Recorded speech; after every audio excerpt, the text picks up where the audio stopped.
मेरी चाहते तो फिजा में बहेगी, जिंदा रहेगी ओके फना। ताना तुम ताना तुम ताना तुम ताना तुम ताना देरे ना। And that's why I watched Bhool Bhulaiya 3. Hi guys, I'm Pratha and welcome to today's video. आज के वीडियो में मैं आपको बताने वाली हूँ why I felt that Bhool Bhulaiya 3 was a total garbage of a film. And let's get started. Netflix कौन चालू किया रे साला? मुझे ऐसा लग रहा है ना कि फाइनली ये चैनल एक एंग्री रैंट चैनल ना बन के रह जाए, but I promise I definitely share something that I like with you for sure. The first reason to watch and the only reason to watch Bhool Bhulaiya 3 was कि इसमें विद्या बालन का comeback था and also Madhuri Dixit was in the main cast. We can always watch Madhuri ma'am. She is so beautiful, so talented and everything. To watch her dance, I can do anything. These two women were the only reason कि मैं भूल भुलैया 3 देखना चाहती थी, and also because Manjulika का comeback था इसमें, and then the whole song that I love. Manjulika. Let's start from the starting. भूल भुलैया 1 जब स्टार्ट हुई थी तो उसमें साइकोलॉजिकल डिसऑर्डर्स की बात हुई थी, और मुझे ऐसे लगता है कि उसी साइकोलॉजिकल डिसऑर्डर वाले कॉन्सेप्ट की गुडविल का फायदा उठा के भूल भुलैया 3 बनाई गई है with the comeback of Vidya Balan. जैसे ही विद्या बालन ने कमबैक किया, मुझे लगा finally Bhool Bhulaiyaa is going to make some sense, but as I said it turned out to be a garbage. As the movie starts और उसमें जो रू बाबा का कैरेक्टर इंट्रोड्यूस किया गया है, it was kind of making sense till the time Roo Baba was just doing the Roo Baba, typical Roo Baba things. अभी आपके गले में क्या है? ये तो एनिवर्सरी गिफ्ट है. इससे तो सीधा मौत होगी भाई. ये शापित है, ये शापित है, ये भी शापित है. And he was making fool of people, making money out of it. वहाँ तक चीज़ें समझ में आ रही थी, और ये भी समझ में आ रहा था कि यार ये बंदा कोई भूत वूत ना तो भगाता है, ना कोई भूत वाला सीन है. Things are quite logical till here, with being a little bit funny, not too much funny, क्योंकि genuinely saying इस मूवी के जो जोक्स थे they failed to make me even smile. Laugh तो बहुत दूर की बात है. तो घाट के सम्राट पधार रहे. महाराज की जय हो. आमी महाराज ए हमार अंग रक्षक. Things went downhill जब वो एक्चुअली उस हवेली में जाता है, जब लोग तबेले में रह रहे होते हैं. Forced jokes, forced situation, trying to be too funny, which just did not work for the entire vibe of the film. And on top of all that, भूत वाला angle. मुझे genuinely लगा था कि इस बार कोई साइकोलॉजिकल डिसऑर्डर वाली चीज़ को वापस लाया जाएगा, but we are back at भूत लाइक भूल भुलैया 2. चीज़ों को अलॉन्ग विद कॉम्प्लेक्स करने के इन्होंने काफ़ी फ़नी भी बनाने की कोशिश की, जिसमें ये बहुत ड्रास्टिकली फेल हुए हैं. और हर मिनट मुझे सीरियसली उन लोगों के लिए बुरा लग रहा है जो टिकट लेके इस मूवी को देखने गए होंगे. They would have walked out so disappointed. मैं आत्माओं से सिर्फ बात नहीं करता, आत्माएं मेरे अंदर आ भी जाती हैं. जानू, क्या कह रहे थे आप? मेरे संगमरमर की मूर्ति बनानी है? साबित्री. छोड़िए.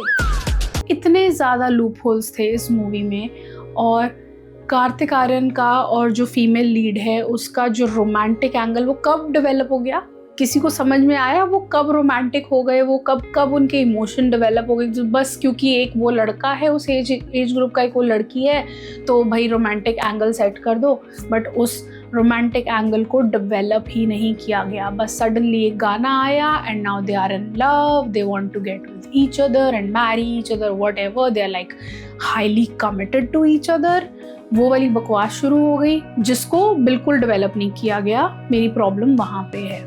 अगर सपने पे मेरा बस चलता तो तुम्हारे बारे में कैसे कैसे सपने देखता. हाँ, बच गया. एक नंबर के ठरकी हो तुम. ना लड़का हूँ. Let's just say that the spotlight was stolen by Vidya Balan. She has looked stunning, her outfits are beautiful and उन्होंने तो इतनी young लड़की को भी overshadow कर दिया. She has looked just so good at acting that उसमें तो उनको कोई beat नहीं कर सकता है. And then Madhuri Dixit is just a true beauty. तो वो बेचारी नई लड़की ना, उसका नाम मुझे पता नहीं है, बट वो नई लड़की बेचारी थोड़ी ओवरशैडो हो गई थी इन दोनों से, और उस पर थोड़ा ध्यान कम जा रहा था, इन लोगों पे थोड़ा ज़्यादा जा रहा था. आप तो डर गए. लेकिन loopholes, okay?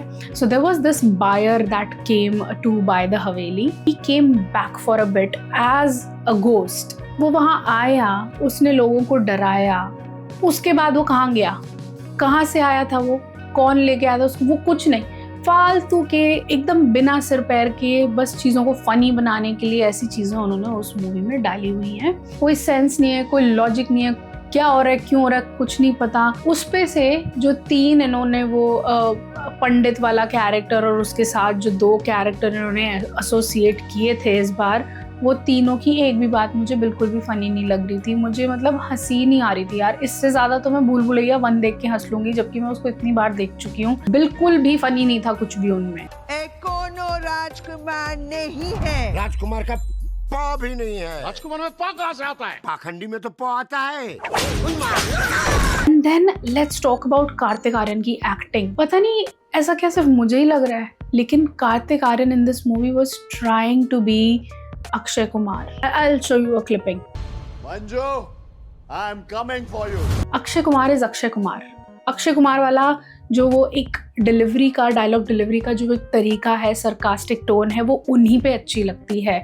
Kartik Aaryan just was wannabe Akshay Kumar in this movie and I did not like that. There was no originality, there was no strong concept behind the whole thing. काफ़ी स्टोरी को डेवलप करने की कोशिश की गई है, लेकिन it has still not worked out.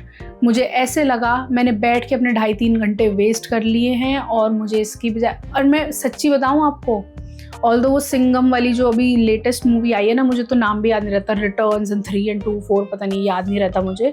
So that Singham movie felt better in comparison, जबकि I don't like watching Kareena Kapoor much, but still it felt better than Bhool Bhulaiyaa 3. इतनी बकवास एग्जीक्यूशन थी उनके जोक्स की और उनकी स्टोरी की कि वो विद्या बालन और माधुरी दीक्षित को भी ले डूबी वो फिल्म, और इसीलिए इतनी जल्दी OTT पे आ गई, क्योंकि शायद थिएटर्स में वो चली नहीं होगी. ऑल इन ऑल हम हाथ जोड़ते हैं, हमें और भूल भुलैया नहीं देखनी है. Please come up with some better movies. We are done with this garbage. We can't consume it. We can't watch it. This was just utter shit, to be honest. And I hated it. इसको झेलना बहुत मुश्किल था. I'm feeling so bad for Vidya Balan and Madhuri Dixit, to be honest. So that was my rant on Bhool Bhulaiya 3.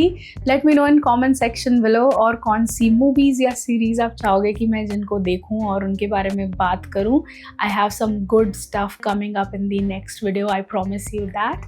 And I will see you in the next one. Have a great day all. Bye bye. Mwah.